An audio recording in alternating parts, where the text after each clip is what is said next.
사도신경으로 신앙 고백하십니다. 나는 전능하신 아버지 하나님 전지의 창조주를 믿습니다. 나는 그 유일하신 아들 우리 주 예수 그리스도를 믿습니다.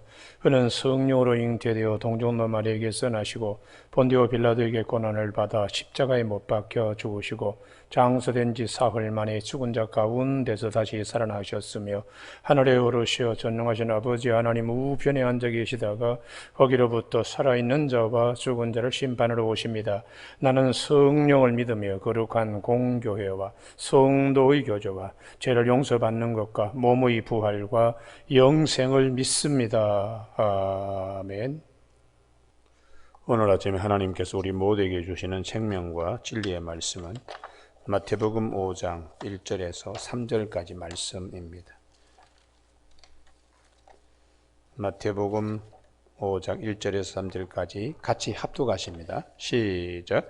예수께서 무리를 보시고 산에 올라가 앉으시니 제자들이 나온지라 입을 열어 가르쳐 이르시되 심령이 가난한 자는 복이 있나니 천국이 그들의 것임이요. 아멘. 오늘 3절 말씀에 심령이 가난한 자는 복이 있나니 천국이 그들의 것임이요 하는 말씀 중심으로 심령이 가난한 자의 복이라는 제목으로 말씀을 나누겠습니다.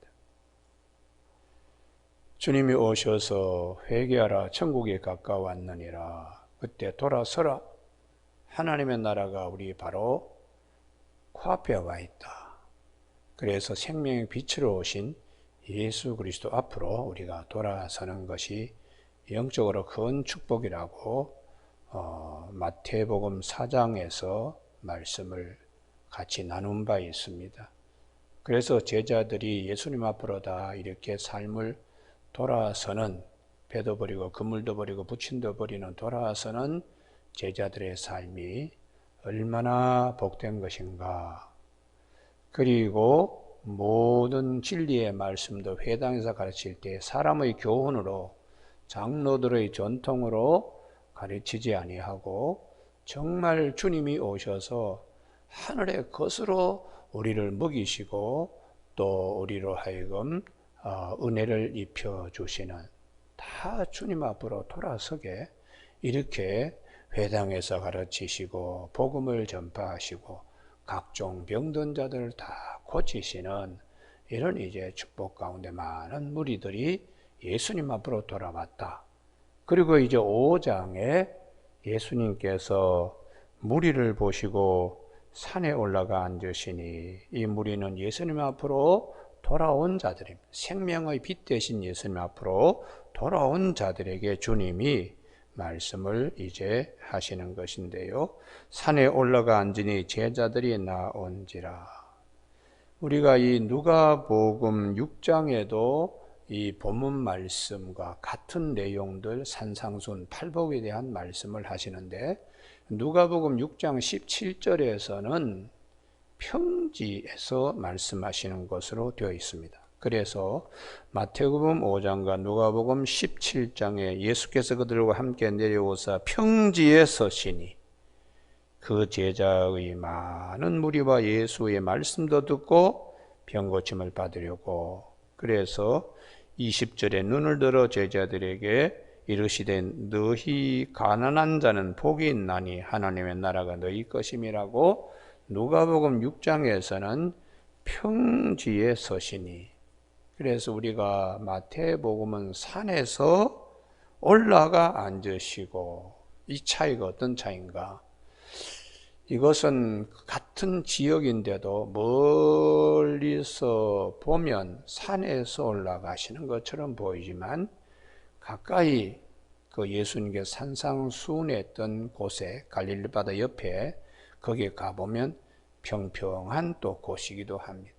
그러면 마태복음은 예수님이 왕으로 오셨기 때문에 올라가서 앉아서 이렇게 말씀하시는, 마태복음은 유대인의 왕으로 오신 예수님이기 때문에 이렇게 표현을 하고요.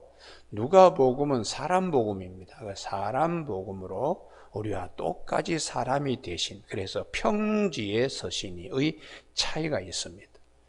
오늘 아침에 우리 주님께서 이제 하신 말씀, 심령이 가난한 자는 복이 있다. 천국이 그들의 것임이라. 이 한 절의 말씀이 산상수훈의 견인차 역할을 하는 아주 중요한 말씀입니다.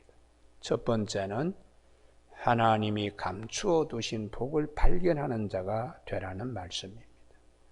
우리가 이 심령이 가난한 것은 그 이전에 누구도 이게 복이라고, 천국이 그들의 것이라고 선포한 바가 없습니다. 주님이 그래서 마태복음 13장에 천국은 밭에 감추인 부활을 발견하고 그걸 두고서는 집에 가서 모든 것을 팔아서 그 밭을 샀다고, 그리고 천국은 좋은 진주 하나를 발견하여 그의 모든 소유를 다 팔아서 그 진주를, 값진 진주를 사는 것과 같다고, 이게 이제 감추어진 것에 대한 진짜 중요한 것을 발견하는 기쁨입니다. 그래서 이 다윗의 삶 가운데 우리가 주목할 것은, 다윗이 많은 일을 했지요. 그러나 그가 정말 하나님의 감추어 두신 것을 발견한 것이 무엇인가? 다윗은 그가 재앙을 입었을 때에 인구 조사하면서 온역을 거치고 힘든 일 가운데에 성전터를 발견하게 되는 거예요. 이게 참 재앙 가운데 이 아라운의 타작마당을, 사무엘하 24장 24절과 25절 제일 마지막인데, 재앙 가운데서 아라우나의 타작마당을 소와 함께 50세겔을 주고 번제와 화목제를 지님으로 재앙이 끝나버렸어요. 그 재앙 끝나는 것이 중요한 것이 아니라 그것을 솔로몬이 역대하 3장 1절에서 모리아산 그 아버지 다윗이 오르난의 타작마당, 이 오르난이라는 것은 히브리어로 오르난이고 이 아라우나라고 하는 것은 여부수식 발음입니다. 그래서 바벨론 포로에서 돌아와서 히브리적 사고로 모든 것을 정리해야 되니까 용어도 오르난의 타작마당이라고 용어를 정했어요. 근데 이것은 아브라함이 이삭을 모리아산에서 하나님께 드릴 때에 그 너럭바위 한동안 감춰져 있었습니다.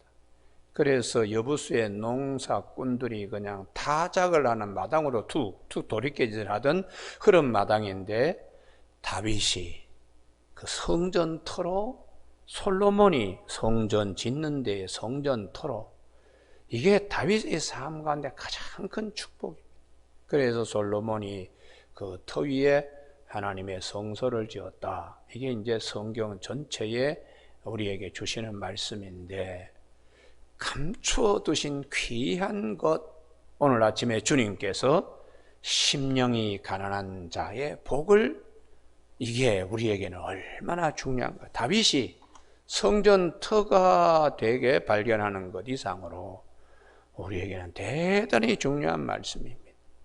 주님께서 오늘 우리에게 주신 이 말씀에 심령이 가난하다, 이건 내용 그대로 보면 마음의 영이 세상의 욕심으로 물들지 않는 거예요.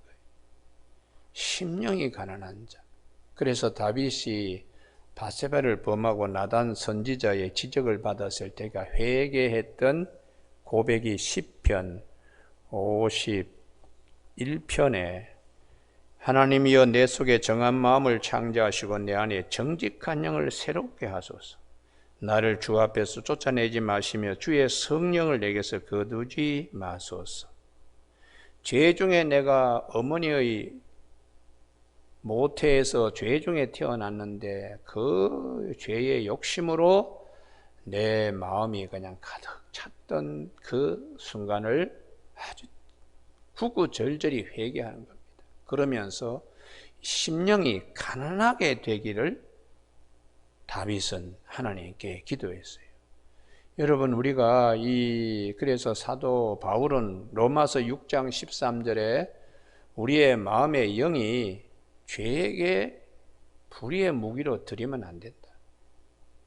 죽은 자 가운데서 다시 살아나신 예수님이 자신을 하나님께 드린 같이 우리의 것을 의의 무기로 하나님께 드려라. 마음이 육체의 소욕으로 있으면 본능적인 삶으로 뭐 다 보면 인간의 육체의 소욕에 따라 자기 잘난 맛, 교만이지요. 뭘 가져야 된다고 욕심 부르면서 많은 사람을 해꾸지하는 일도 있고, 이게 자기 중심이니까 인본주의적인 사고에 빠져서 모든 행하는 것이 하나님 앞에서 버림받는 삶을 사는 것이, 그래서 겉보기에는 아주 번들어합니다. 출세한 것 같고 대단히 많이 소유한 것 같지만 가인의 가문의 복을 한번 보라고. 전부 다 현세적인 복이요, 세상의 복이요, 하나님의 복은 하나도 찾을 수 없지 않는가. 그런데 셋의 후예인 에노스는 세상의 복이 아니고 하늘의 복, 신령한 복, 심령이 가난한 자들이 가지는 복, 여호와의 이름을 부르며 단을 쌓았다고 그렇게 되어 있습니다. 그래서 예수님께서 오셔서 우리 마음이 얼마나 중요한데, 그 마음에 여러 가지 그냥 잡동사니 쓰레기 장과 같은 거름더미와 같이 된 자는 복 있는 자가 아니다. 심령이 가난한 자, 천국이 그들의 것이라고 주님이 말씀하시면서 이어서 마태복음 6장에서 주님이 말씀을 하시죠. 6장 19절에 너희를 위하여 보물을 땅에 쌓아두지 말라. 너희를 위하여 보물을 하늘에 쌓아두라. 거기는 좀이나 동록이 해하지 못하며 도둑이 구멍을 뚫지도 못하고 도둑질도 못하는 네 보물이 있는 그곳에 내 마음도 있다고 말씀하셨습니다. 그래서 사도 바울은 우리가 주목하는 것은 보이는 것이 아니요 보이지 않는 것이니 보이는 것은 잠깐이요 보이지 않는 것은 영원함이라. 이 땅에서 우리가 머무는 것은 잠시 잠깐인데 영원한 세계를 믿고 영원한 세계에 들어갈 백성들은 영원한 세계에 쌓아질 것을 찾아야 된다. 그래서 예수님께서 친히 우리에게 오셔서 고린도후서 8장 9절에 우리 주 예수 그리스도의 은혜를 너희가 알거니와 부요하신 이로서 너희를 위하여 가난하게 되심은 그의 가난함으로 말미암아 너희를 부요하게 하려 하심이라. 인자는 머리둘 곳도 없다. 여우도 자기의 굴이 있고 공중나는 새도 깃들 처소가 있는데 인자는 머리둘 곳이 없다 할 만큼 주님은 자발적인 가난을 택하셔서 제자들에게 본을 보여주셨습니다. 그래서 제자들에게 우리가 정말 하나님을 믿는다면 너무 많이 챙기지 말라, 너무 많이 가지려고 그러지 말라. 하나님을 못 믿기 때문에 이것도 저것도 내일 일도 걱정하고 더 멀리 갈 때에 신발도 더 준비해야 되고 그런 지저분한 삶을 살지 말라고 주님께서 그렇게 말씀을 하고 있습니다. 그래서 우리가 이 예수님께서 제자들에게 가르치시는 바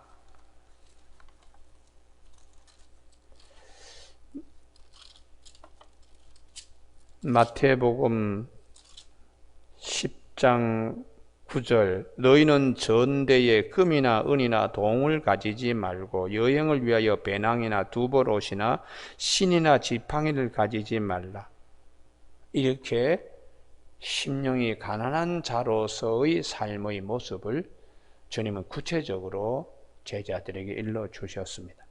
여러분, 오늘 아침 우리 모두가 주님의 말씀으로 마음을 가득 채울 수 있는 저와 여러분이 되시길 바랍니다. 할렐루야. 그래서 예수님께서 부자 청년이 왔을 때도 너 그렇게 힘들게 사냐, 영생을 원하면서도 그렇게 힘들게 사냐, 주님이 그렇게 말씀하셨어요. 가지고 있는 거 다 팔아서 나눠줘 버려. 그러면 천국에 네 보물이 더 많을 것이고 그리고 나를 쫓으라. 그 청년이 재물이 많은 거로 근심하며, 재물이 근심덩이가 되어 있다. 마음이 얼마나 무겁겠어요.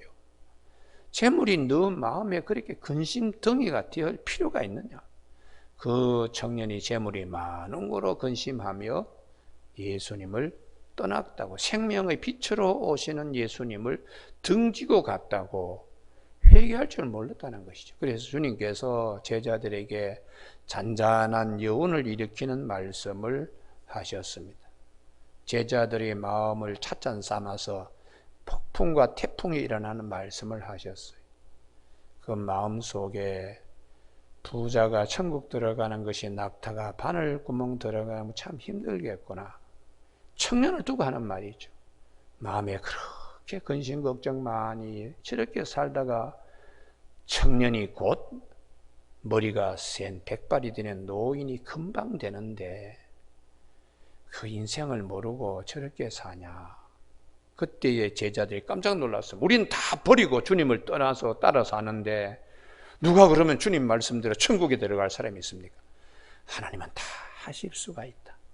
은혜로 예수님이 십자가에 죽으심으로 천국 문을 여시고 길과 생명의 것으로 주님이 오셔서 열어주시기. 나는 곧 길이요 진리요 생명이니 나로 말미암은 자는 아버지께로 올 자가 없다. 예수님 통하여 충분히 천국에 들어갈 수 있다. 그래서 먼저 된 자가 나중되고 나중된 자가 먼저 된다는 사실을 기억해라. 하나님의 은혜를 아는 자로 이렇게 제자들을 가르쳐 주셨습니다. 오늘 아침 우리가 욥의 신앙이 왜 중요한가? 마태복음 5장 3절에 심령이 가난한 자의 복을 욥은 가지고 있었습니다. 모든 것 다 잃어버렸습니다. 건강까지도. 물질 부자가 하루아침에 다 쏟아버려지고 그 많은 자식 10명의 자식들이 하루아침에 바람에 겨우 날아가듯이 다 그냥 그렇게 사라지고, 그래도 욥은 욥기 1장 21절 우리가 올 때에 벌거벗은 모습으로 어머니 배에서 나왔습니다. 그러므로 우리가 돌아갈 때도 벌거벗은 아무것도 손에 가지지 못하는, 바람에 나는 겨 하나도 손에 잡고 갈 수 없는 존재라는 것을 욥이 욥기 1장 21절에 내가 모태에서 알몸으로 나와 싸운 적 또한 알몸이 그리로 돌아가올지라 주시니도 여호와시오 취하시니도 여호와시라고 심령이 가난한 자의 복된 모습을 욥은 그 어려운 가운데서 그걸 가지고 극복하는 거예요. 할렐루야. 그래서 오늘 아침에 우리가 이 코로나 참 하루 이틀도 아니고 벌써 2년을 바라보며 지금 가는, 아무도 가보지 않는 길을 갑니다. 그때의 주님의 이 말씀 마음에 기억할 수 있기를 바랍니다. 그리고 마음에 큰 위로가 되고 새 힘이 되기를 주님의 이름으로 축복합니다. 사도 바울이 고린도 교회를 향하여 우리 주 예수 은혜를 너희가 알지 않는가? 부유하신 이로서 너희를 위하여 가난하게 되시면 자발적 가난이죠. 그의 가난함으로 말미암아 너희를 부유하게 하려 하심이라. 주님이 저렇게 하셨는데 나는 주님보다 많아. 우리가 그래서 흔히 그럽니다. 33살 이후에 사는 삶은 하나님이 덤으로 주신 삶이라고 하자. 예수님도 33살까지만 사셨는데 우리는 예수님보다 더 많은 생을 우리가 누리지 않는가? 그러면서 위로하라고 어떤 목사님이 그렇게 말씀을 하시더라고요. 오늘 아침 우리가 모두에게 심령이 가난한 자, 아무도 이 복을 발견하지 못했습니다. 그것을 주님께서 우리에게 복이 아닌 것으로 묻혀 살던 우리에게 이게 정말 진정한 복이구나 그러면서 이제 우리에게 말씀의 위로를 주신 겁니다. 어느 목사님 한 분이 그러더라고요. 교회에 참 주식을 많이 가지고 있는 분이 세상을 떠나면서 목사님 교회의 이 주식을 목사님께 그냥 헌물하겠습니다. 목사님 관리 잘 해주세요. 그래서 그 주식을 교회가 이제 재정으로 받았습니다. 많은 금액이니까 참 기뻤는데 그 다음 둘째 날, 셋째 날부터 목사님이 흐려지기 시작했다고요. 매일 주식 실황을 매일 봐야 됩니다. 아침에도 보고 점심 때도 보고 저녁에도 보고 설교 준비를 못 하겠더라는 겁니다. 그래서 재직회를 열어서 이 주식이 이것 때문에 제가 목회를 못 하겠습니다. 그냥 이거 어떻게 하면 좋겠습니까? 그래서 매각 처리를 하고 나니 그렇게 시원하더라는 거예요. 그렇게 시원하더라고요. 이게 우리가 물질에 매여 가지고 얼마나 마음이 불편하겠어요. 얼마나 마음이 불편하겠어요. 그래서 없는 것이 더 복이다. 그래서 오늘 본문은 그렇습니다. 비워야 채워진다. 땅의 것을 비워야 하늘의 것이 채워진다. 심령이 가난한 자가 복된 이유는 땅의 것을 비워야 하늘의 것이 채워지기 때문에 복 있는 자라는 것이죠. 오늘 아침에 우리 모두에게 이 말씀을 잘 기억하며, 제가 이제는 삶을 정리해야 될 나이이잖아요. 그래서 그랬습니다. 아이고, 예전에 참 몰랐는데 옷은 왜 이렇게 많나? 구두는 왜 이렇게 많나? 책은 왜 이렇게 많나? 다 줘버리고 말아야지. 그래서 이제 서서히 책도 이제 버릴 생각을 합니다. 예전에 참 장로의 신학대학에 2트럭 책을 제가 보냈습니다. 세종대학에 있을 때에 책을 가장 많이 가지고 있는 교수였는데, 한 절반 정도는 세종대학 주고 나오고 나머지 아주 귀중본 절반 한 트럭에 싣고 나왔는데, 나오면서 장로의 신학대학에 한 트럭을 보냈습니다. 그랬더니 그때 신학대학이 신학대학교 종합대학으로 인정받는데 도서관에 책이 필요한데, 제가 그때 보낸 것으로 그 해에 도서관 구입해야 되는 책의 4분의 1을 채웠다고 그러면서 저한테 이 패를 하나, 감사패를 하나 줘요. 그래서 제가 지금도 그걸 가지고 제 방에 있습니다. 그리고 아껴놓은 것도 또 한 번 더, 제가 한 번 더 보냈습니다. 그랬더니 참 고맙다. 그 중에는 아주 귀중본이 우리 대한민국에서 한두 명이 가지고 있을 그런 이제 책 귀중본들이 있으니 그것도 다 보냈습니다. 제가 그렇게 결정한 것은 성경책 한 권이면 오케이입니다. 할렐루야. 예. 성경책 한 권이면 오케이지. 그 많은 책 예화 찾는다고 찾는다 그럴 필요 없습니다. 성경의 내용도 다 영해하지 못하는데 무슨 예화거리 찾고 세상 것 찾아가 설교할 필요 있나? 그래서 다 버리는데, 그렇게 하고도 또 시간 지나니까 여기저기서 책을 보내와가지고 제 방에도 꽉 차고 제 맞은편 지금 방에도 차서, 아이고 이거 다 버려야 되는데 이거 어떻게 버리나? 요즘 신학생들은 책 별로 신경 쓰지 않습니다. 인터넷에 다 나오는데, 인터넷에. 그래서 이것도 쓰레기구나.